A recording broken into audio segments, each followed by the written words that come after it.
And make sure my right and left are right.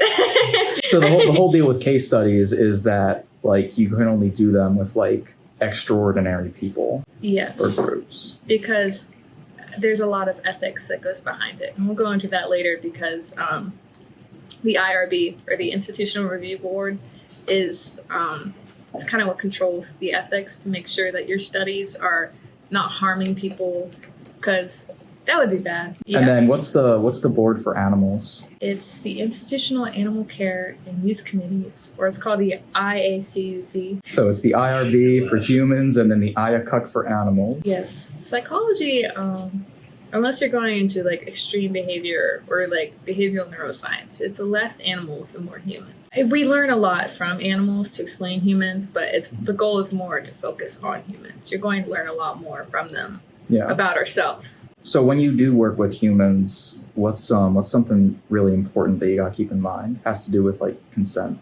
Informed consent. That's right, informed consent. You want to explain that? Yeah, so informed consent is pretty much what it sounds like. People need to know what's going on in the research study in order to participate in it. Because it'd be kind of bad if we were just like, hey, we're going to shock you, and they have no idea that they're going into this, and that is something we do. Electroshock therapy, you hear about it a lot. We were just talking about that in class today. Informed consent, you'll see that a lot more in experimental studies, which are really cool, and that's typically what I would say psychology research is done on. It's experimental studies. So that's where we get into our independent and dependent variables, because we want to manipulate certain variables to see the effects on people. Mm-hmm. You can't really do that in correlation studies because we're just studying two different variables and we're seeing if they have any sort of connection whatsoever. And here's where you hear about like a rise in ice cream sales correlates to a rise in shark attacks, which we know correlation doesn't equal causation, because it'd be really bad if we bought ice cream and we are more likely to get eaten by a shark. Still eat it. I probably would too. So, and correlation, they're definitely more the easiest. That goes more into statistics. You can just look at the two variables. You don't really have to have a role in like manipulating them or changing them. Mm-hmm. You're just kind of seeing it on an outside perspective. So, yeah. Now, when it comes to experiments, do you want to explain what goes into an experiment, the different variables you work with? So the main ones are usually the independent and dependent variables. Mm-hmm. The independent variables are what you control. I'm trying to think of a good example. I guess we could go back to electroshock therapy. Sure. We were talking about it today in class, so that's what's on my mind right now. Shock therapy, or even just shocking people in general, it's done at certain... I think in Idaho, it's done at certain hospitals where people are prone to severe self-harm. And some people, they'll use shock to see, whether that can decrease that. And sometimes it does work. And that's where it's really difficult to say, like physical positive punishment, it's hard to completely negate because sometimes it does work. And that's what we use experiments for, because if we're able to control the independent variable to be the shocking, mm-hmm. It's something that we can change the levels of, the intensity, the time. There are many various things. There we go. Many various things that go into it. Yes. And dependent variables are a little easier. It's just like in the title, dependent depends on the independent variable. Mm-hmm. So this would be, in this case, it's usually the people or their ability or their... So like self-harm. Yeah, their desire to self-harm. Mm-hmm. That would be an example of an experiment. Nice. Very relevant one. Yes, definitely. Okay, so then what about research techniques? So for neuroscience, we typically go into a lot of the brain, our favorite, or at least Dr. Hale's favorite. One of the things is standing techniques. This will be important on quizzes because he'll quiz you. The first one he'll talk about is Golgi stains, which highlights the individual neurons. Mm-hmm. This kind of goes back to chapter 1 and chapter 2. So if we remember from chapter 1, the Brain Connectome Project, which is trying to map out all the different neurons and the different neural pathways that the brain takes, just to see if there's any connection between our brain and how it's processing things. Mm-hmm. And it also goes into chapter 2, where we learned about neurons and how they do stuff. So I don't need to explain that again. I'm sure you guys have got that by now. So that's Golgi stains. Yes. Myelin stains. Emphasize white matter and the neural pathways they take. So if you remember, again, back in chapter 2, one of the parts of the neuron was the myelin sheath. And that's the protective cover around the outside of the axon that kind of protects that signal as it goes through an action potential, which is really important because if you don't have that myelin sheath, you get things like multiple sclerosis and you're pretty much paralyzed. So if you think about the myelin sheath that's on the outside of the neuron, you're looking at that pathway that the neuron is taking. You're not looking at the individual neuron itself. The last one is Nissl stains. Cool. They emphasize the cell bodies. And so that'll be like the dendrites and the thing that's around the nucleus. So the very beginning of the neuron, we receive that either electrical or chemical signal that kind of starts the whole process of the action potential. And that can be really good because seeing where things start kind of tells us where they're going to go and where they'll end up. So Golgi stains, myelin stains, and Nissl stains. Yes. Now, there's another one that he mentions. It's like CFOS stain. I don't know if he quizzes too heavily on them. He doesn't quiz on them, but they're pretty cool. Instead of just focusing on the cell body, which is the Nissl stain, they'll go into the nucleus, so they'll go really deep into the neuron just to see how the nucleus is processing it. So that's where all the processing takes place during an action potential. The nucleus can't really tell the neuron what to do. That happens in the axon hillock, and that's where we see that change in voltage being at threshold of a resting potential, which is negative 70 millivolts. And then the action potential will happen at the axon hillock where it goes up to negative 55. But the axon hillock can't really do anything without that process of information, without a set of directions. And that's what the nucleus does. So those CFOS stains, you'll see them there. Those are staining techniques. What about the other research techniques? So there's the stereotaxic surgery. Mm-hmm. This one's really old, which is kind of cool because I feel like a lot of times we don't use old technology anymore. But I think sometimes going back to the past and learning from it and redeveloping it can be really important. And this is used to help find precise locations of the brain, which is really important sometimes because it's really easy to take certain brain imaging techniques and have a generalized idea of where things are happening. So, for example, going back to chapter 3, we know a lot of sensory information goes to the thalamus, where the thalamus is just like that sensory input and kind of processes that information. But we can't tell specifically where or why or how. And stereotaxic surgery can't solve all of that, but it can place electrodes on your head and it'll be like, oh, this is exactly where. This is the precise location. And I can explain a little bit more about why we do what we do. It's only used on humans for surgical procedures. That means it's going to be a case study because we can't just open people's brains all the time to do experiments. So then you can't use the stereotaxic surgery for human research unless it's like a case study and they just happen to already be having a surgery anyway. But you can use it on animals. You can use it on animals. Tell me about the atlas, the stereotaxic atlas. It just kind of shows the location of key structures. Mm-hmm. So it's not terribly complicated. No, just a picture, really. Yeah, just a picture. It sounds like some big fancy map, and that's kind of what it is, but it's not terribly fancy when it's just the brain. So, So then what's left for the techniques? Brain imaging techniques. Yes. These are the important ones.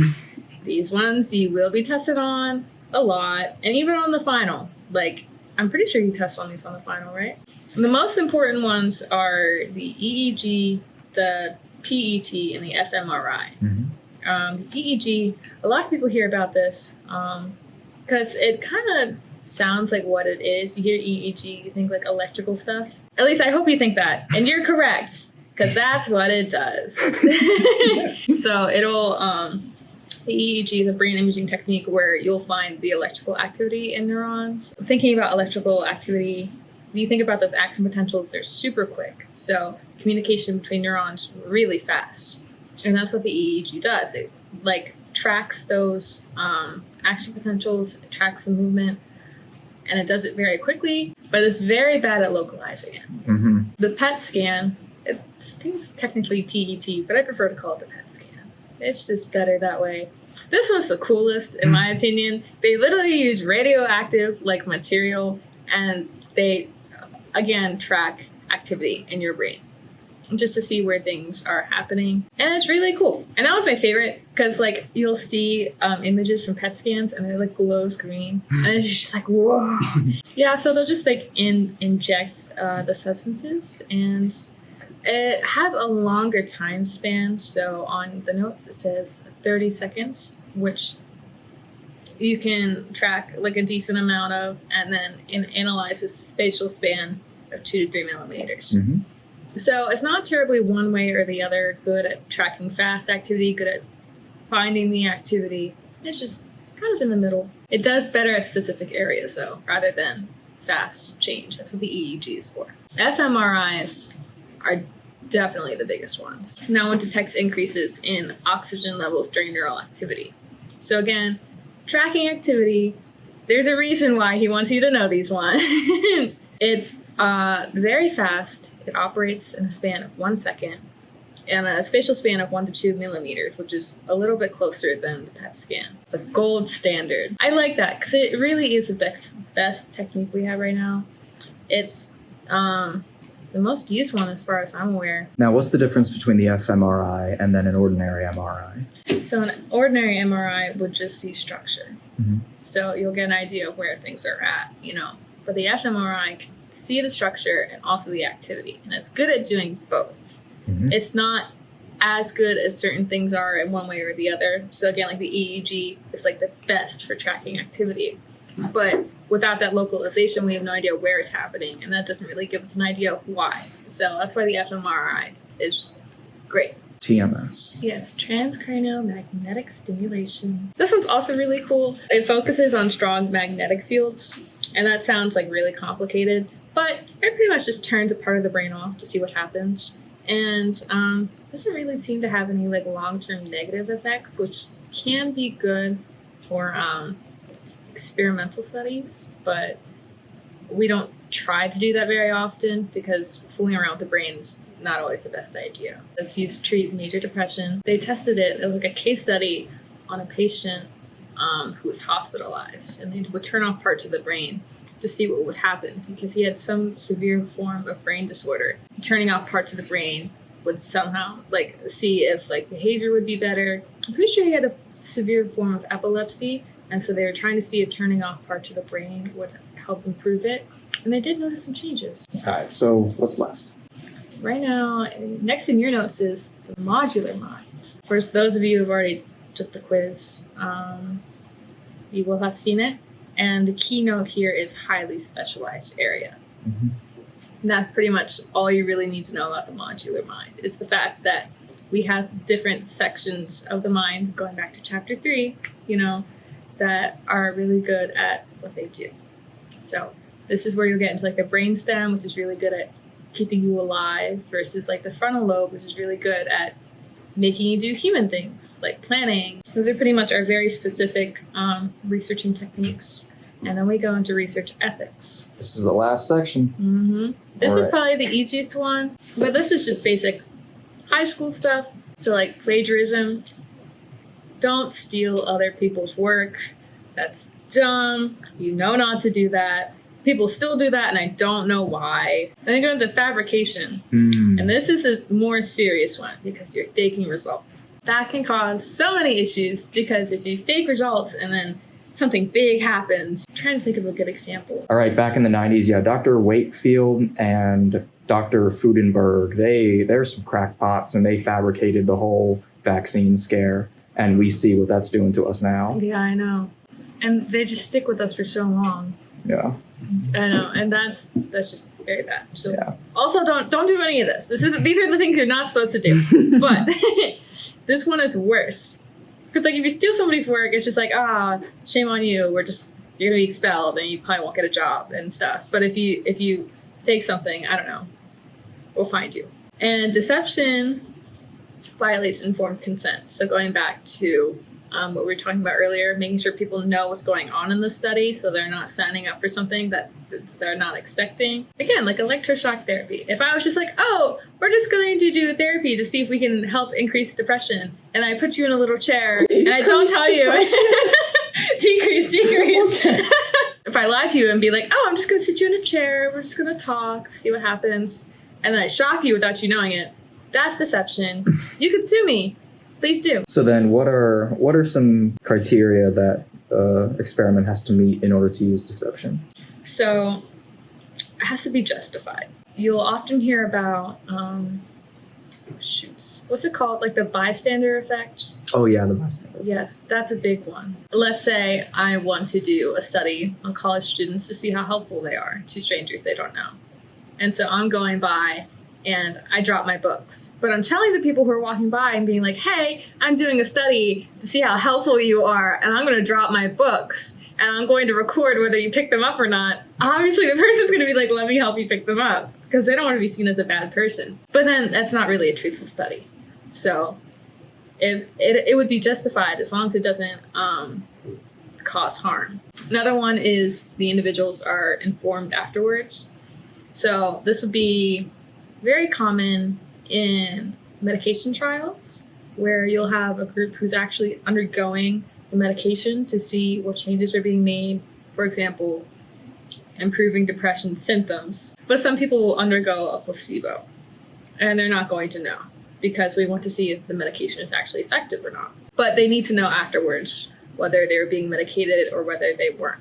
And that's really important. And the third one, this was not very common, but if alternative procedures are not available. Mm-hmm. If you find yourself in that situation where you have the choice of either do I design this in a way where I lie or where I don't lie, then go with the one where you don't lie. Yes, because that's more likely to get approved by the IRB, and people are going to look at it as a more valid experience. Mm-hmm. Because if you're just lying for the fun of it, that's That's wrong not with very you. nice. But that all kind of goes into ethics, just determining what's right or wrong. Mm-hmm. So, which isn't really hard to do. And again, we have the IRB for that reason. It really helps decide like whether an experiment would be okay to do or not. You usually have to go through the IRB before you do any sort of experiment. There's a couple of exceptions. It's not very common. So I feel like if you're doing like a meta-analysis or a content analysis, we just read and write a lot of articles. That's all you do. You just read and write a lot, you know. You don't really have to go to the IRB and be like, hey, can I read all these articles and then tell you what all they say? But it would be used if you're like trying to write a survey and you're going to use that survey on people. And then the IRB needs to make sure that there's no harm that's going to affect the person when they take that survey. So that's it. That's chapter 4. Yeah. Wow. Nice.